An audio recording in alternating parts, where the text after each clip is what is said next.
আসসালামু আলাইকুম। অত্যন্ত ন্যাক্কার একটি ঘটনা, দুঃখজনক একটি ঘটনা। কুমিল্লা দক্ষিণ সদর দক্ষিণে ৩য় শ্রেণী পড়ুয়া ছাত্রীকে স্কুল থেকে আসার পথে ধান ক্ষেতের মধ্যে, কি বলবো আপনাদেরকে প্রিয় দর্শক, প্রশাসনকে ধন্যবাদ জানাবো যে অতি দ্রুত এই ব্যক্তিটিকে, নরপশুকে, সে মানুষ নামে কলঙ্ক জানোয়ার, তাকে আটক করেছে চাঁদপুর থেকে। ঝুমুর পার্শ্ববর্তী বাড়ি, তার পার্শ্ববর্তী প্রতিবেশী ঝুমুরের। এই প্রতিবেশী হয়ে সে এই ধরনের কাজ করলো।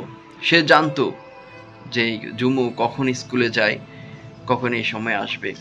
এই নরপশু যে কাজটি করেছে ঝুমুর সাথে, র্যাবে তা বর্ণনা দিতে গিয়ে সেও কান্না করে দিয়েছেন, চোখের পানি ফেলে দিয়েছেন সেও।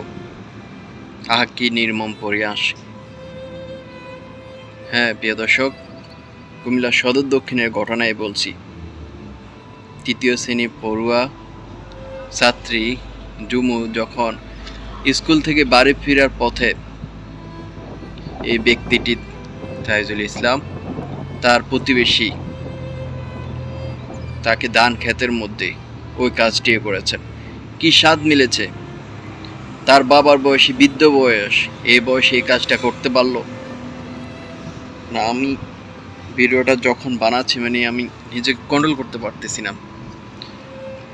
যে বিষয়টা যত জনে শুনছে সবাই চোখের পানি চলে এসেছে, র্যাবের পরিচালকেরও চোখের পানি চলে এসেছে।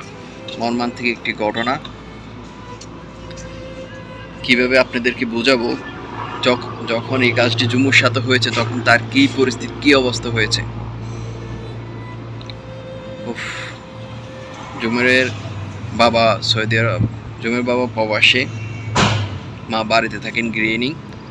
সকালে 7টার দিকে গরমের কারণে সকালে স্কুলটা, এখনই সকালে 7টা থেকে 10টা পর্যন্ত স্কুল ছুটির পর দেখা যায় সে আর বাড়ি ফিরছে না। তখন তাকে খোঁজার জন্য চারিদিকে জিডি করে। এক পর্যায়ে তাকে শুনতে পাই সে ধান খেতে তাকে পাওয়া গিয়েছে। দুঃখজনক ঘটনা। তাইজুল যখন শুনতে পায়, দেখতে পায় যে ওই ঝুমুকে পাওয়া গেছে ধান খেতে, মামলা হচ্ছে, তখন সেই বাড়ি থেকে চাঁদপুরে চলে গিয়েছে। পরে তথ্য প্রযুক্তি সহযোগিতায় র্যাব তাকে আটক করে। তার কি শাস্তি চাচ্ছেন?